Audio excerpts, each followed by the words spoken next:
record. Certainly not to do that to George W. Bush's, but he sought to aid the Obamas in every way. He reached out to Michelle Obama's mom, helped encourage her to move to Washington, and tried to develop, away from the cameras, away from public view, meaningful and supportive bonds with the family that would occupy the White House after him. Members of the Biden family, as we've been watching members of the Supreme Court milling about as Hunter Biden comes in, we saw the stepchildren of the Vice President-elect earlier. Michael Beschloss standing by. Michael, by all accounts, the Chief Justice loathed his job as presiding over the first impeachment trial for Donald Trump. The framers have left us nothing in the instruction book with who should preside over the trial of a no longer president. It could be Roberts, it could be Leahy, it could be Harris. We just don't know. Is that correct? That's absolutely right, and we're all going to be improvising because we've never seen, as you know, an impeachment trial of a former president. And it's going to be absolutely fascinating because if the vote goes against Donald Trump, which actually looks more likely hour by hour as we find more things about his ties to this insurrection, if it does, and maybe even if it doesn't, Donald Trump, I think, is going to be an outcast forever among these former presidents.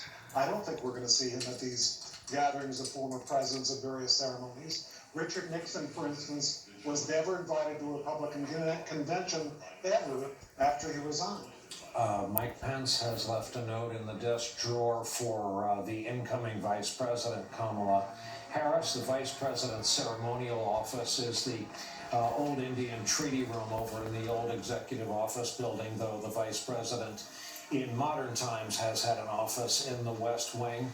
And ending the speculation, we learned early this morning that Donald Trump indeed did go through with one bit of tradition and left a note for his successor in the desk drawer of the Oval Office. You saw the big greeting there for members of the Biden family from Mrs. Obama. Of course, don't forget how much time these two families spent together. Here come the Pences. Mike Pence goes forward with an uncertain role in American politics. There have been few more loyal, more obedient vice presidents. Never had a relationship or a president quite like the one who is president for 1 hour and 1 minute more. Never has a vice president been sort of forced by circumstances to be more obsequiously supplicant in public to the president. But here in these last crisis days and last crisis hours of the Trump presidency, Pence has effectively been playing the role that he took the job for, which is to become stand-in president in the absence of Donald Trump. He paid for it in 3.99 years of dignity. But he now gets to play the role that he wanted, that caused him to take the job in the first place. For all those wondering, Donald Trump has indeed landed in post-presidency land in Florida. He'll take up residence at Mar-a-Lago despite a 1993 local agreement that it would not become a permanent residence. It is a great legal question about how that will be circumvented or surmounted. Points for the baby bonnet. While we're talking fashion, Joy, are we allowed to talk?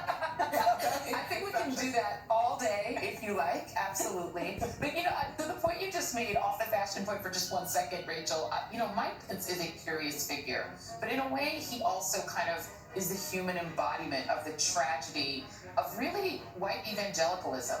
Because you had evangelicals like him make this tremendous compromise of whatever it is they said they believed in, whether it's fidelity in marriage, whether it's reverence toward women, whether it's whatever it is that they were putting forward.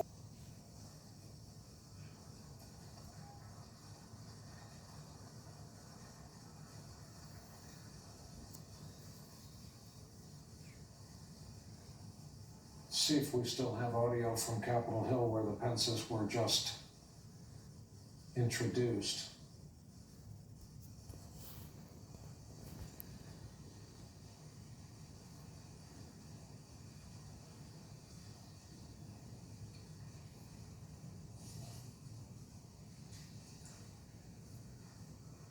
We have temporarily lost our ability to communicate with Joy Reid.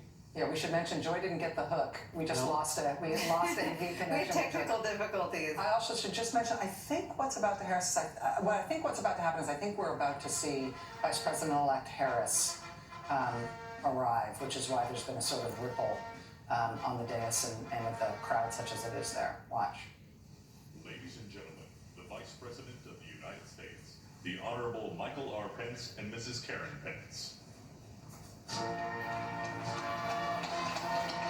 Before the Vice President-elect, we will have the still sitting Vice President and sort of playing a stand-in role for the President.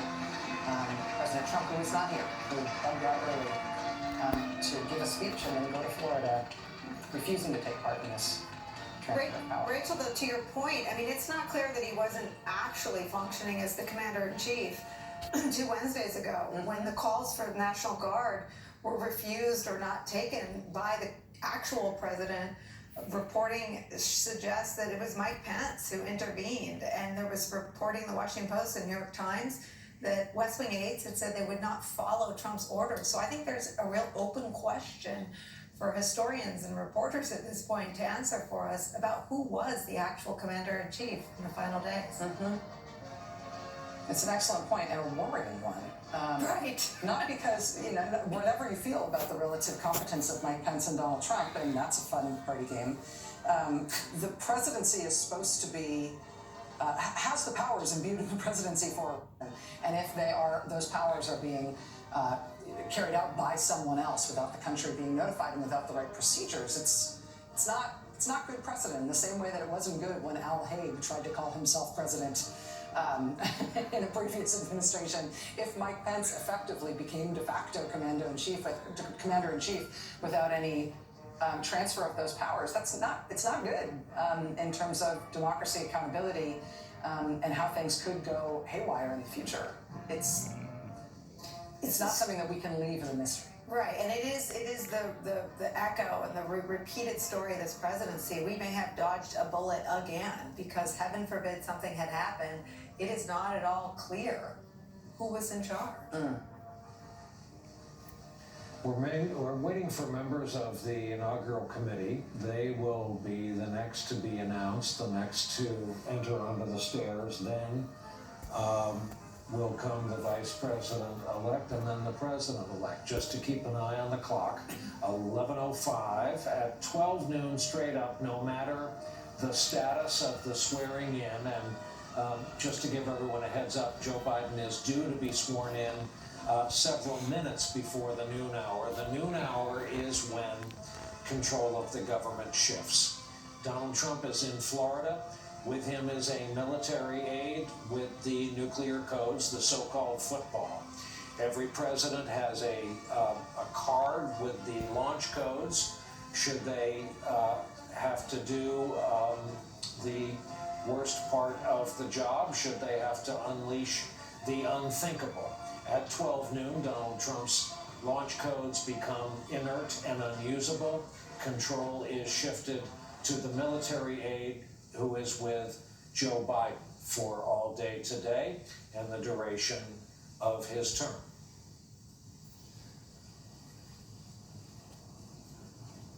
Interesting to see Mike Pence there in the foreground and former President George W. Bush in the immediate background. It's hard to tell who's talking to who. The depth of field is sort of hard to tell from this distance.